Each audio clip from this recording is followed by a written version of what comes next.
Welcome to my class. आज हम लोग एक नया चैप्टर शुरू करेंगे। ये चैप्टर एक पौराणिक कथा पर आधारित है और इस चैप्टर के द्वारा हमें ये पता चलेगा कि हमें कैसे दृढ़ निश्चय होकर अपना कार्य करना चाहिए। तो आइए शुरू करते हैं आज का चैप्टर। दृढ़ निश्चयी ध्रुवः। दृढ़ निश्चयी ध्रुवः। प्राचीन काले एकः राजा आसीत्। प्राचीन काल में एक राजा था। उस तस्य नाम उत्तानपादः। उसका नाम उत्तानपाद था। तस्य महाराजस्य द्वौ पुत्रौ आस्ताम्, ध्रुवः उत्तमश्च। उस राजा के दो पुत्र थे, ध्रुव और उत्तम। ध्रुवस्य माता सुनीतिः, उत्तमस्य माता सुरुचिः। ध्रुव की माता का नाम सुनीति था, यानी कि ध्रुव की माता सुनीति थी और उत्तम की माता सुरुचि थी। ध्रुवस्य अनुजः सर्वदा पितुः क्रोडे उपविशति स्म। ध्रुव का छोटा भाई हमेशा पिता की गोद में बैठता था। तं दृष्ट्वा ध्रुवः अपि तत्र उपवेष्टुम् इच्छति स्म। उसको देखकर ध्रुव भी वहां बैठने की इच्छा रखता था, अर्थात अपने पिता की गोद में बैठना चाहता था। उत्तानपादः ध्रुवस्य मनोगतं जानाति स्म। उत्तानपाद ध्रुव के मन की स्थिति जानते थे। एकदा यदा ध्रुवः एकलः खेलति स्म, तदा उत्तानपादः तं निजनिकटम् आह्वयत्, स्वक्रोडे उपावेशयत् च। एक बार जब ध्रुव अकेला खेल रहा था, तब उत्तानपाद ने उसको अपने पास बुलाया और अपनी गोद में बैठाया। उत्तानपादस्य क्रोडे ध्रुवः उपविशति इति दृष्ट्वा उत्तमस्य माता सुरुचिः अतीव क्रुद्धा अभवत्। उत्तानपाद की गोद में ध्रुव को इस प्रकार बैठा देखकर उत्तम की माता अत्यधिक क्रोधित हुई। ततः सा ध्रुवं तस्मात् स्थानात् निसार्य स्वपुत्रम् उत्तमं तत्र उपावेशयत्।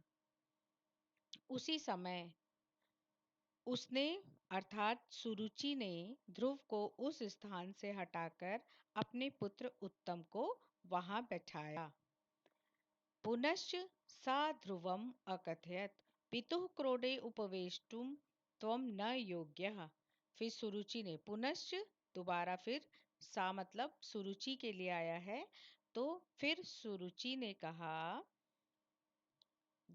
ध्रुव से कहा कि तुम पिता की गोद में बैठने के योग्य नहीं हो।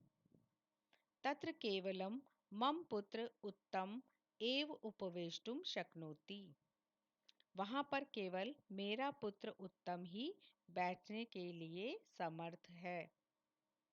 सुरुचेः एतत् कठोरवचनं ध्रुवस्य कृते अतीव पीड़ादायकम् आसीत्। सुरुचि के ये कठोर वचन ध्रुव के लिए अत्यधिक पीड़ादायक थे। सह उच्चैः क्रन्दनम् अकरोत्। वह तेजी से रोने लगा। माता सुनीति तस्य क्रन्दनम् अशृणोत्। माता सुनीति ने उसके रोने की आवाज को सुना। सा यदा बहिरागच्छत् तदा सर्वम् अबोधत्।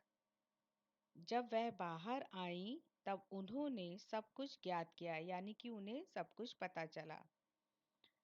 ध्रुवः स्वमातरं सुनीतिम् अकथयत्, मातः किम अहं पितुः क्रोडे उपवेष्टुं न शक्नोमि। ध्रुव ने अपनी माता से कहा कि माता, क्या मैं पिता की गोद में बैठने के लिए समर्थ नहीं हूँ। ततः सुनीति ध्रुवम् अकथयत्, वत्स किं त्वं जानासि यत् तव पितुः क्रोडतः भगवतः विष्णोः क्रोडः अधिकः सुखप्रदः। तब सुनीति ने ध्रुव से कहा, पुत्र, क्या तुम जानते हो कि तुम्हारे पिता से अधिक सुखप्रद भगवान विष्णु की गोद है। यानी कि तुम पिता की गोद से अधिक भगवान विष्णु की गोद में बैठोगे तो तुम्हें अधिक आनंद की प्राप्ति होगी। ततः ध्रुवम अकथयत मातः कथमम अहम तत्र उपवेष्टुम शक्नोमि। तब ध्रुव ने कहा, माता, मैं कैसे वहां बैठने में समर्थ हूँ, अर्थात विष्णु की गोद में। किम सह अस्माकं गृहमागच्छति सह कुत्र तिष्ठति। क्या वह हमारे घर आ सकते हैं या वह कहाँ रहते हैं। माता सुनीति ही तम अबोधयत, वत्स, सः कुत्र तिष्ठति इति कोऽपि न जानाति, किन्तु यः तस्य स्मरणं करोति स तस्य समीपं स्वयमागच्छति। माता सुनीति ने उसको समझाया, ध्रुव को, पुत्र, वह कहाँ रहते हैं यह कोई नहीं जानता, किंतु जो उनका स्मरण करते हैं यानी कि उनको याद करते हैं तो वह उनके पास स्वयं ही आ जाते हैं। ध्रुवः मातुः मुखतः सर्वम् अशृणोत् तथा भगवतः विष्णोः दर्शनार्थं प्रयत्नम् अकरोत्। ध्रुव ने माता के मुख से सब कुछ सुना, तब भगवान विष्णु के दर्शन के लिए प्रयत्न करने लगा, अर्थात विष्णु कहाँ रहते हैं इसका उसके मन में जिज्ञासा उत्पन्न हुई। एकदा रात्रौ सः बहिरगच्छत् अत्र तत्र च अभ्रमत्। एक बार रात को वह बाहर निकल गए ध्रुव और यहाँ वहाँ घूमने लगे। ततः सः एकस्मिन् गहने वने प्राविशत्।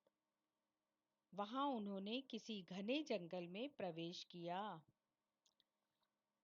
तत्र सः नारायण नारायण इति उच्चैः आह्वयत् किंतु कोऽपि न अशृणोत्।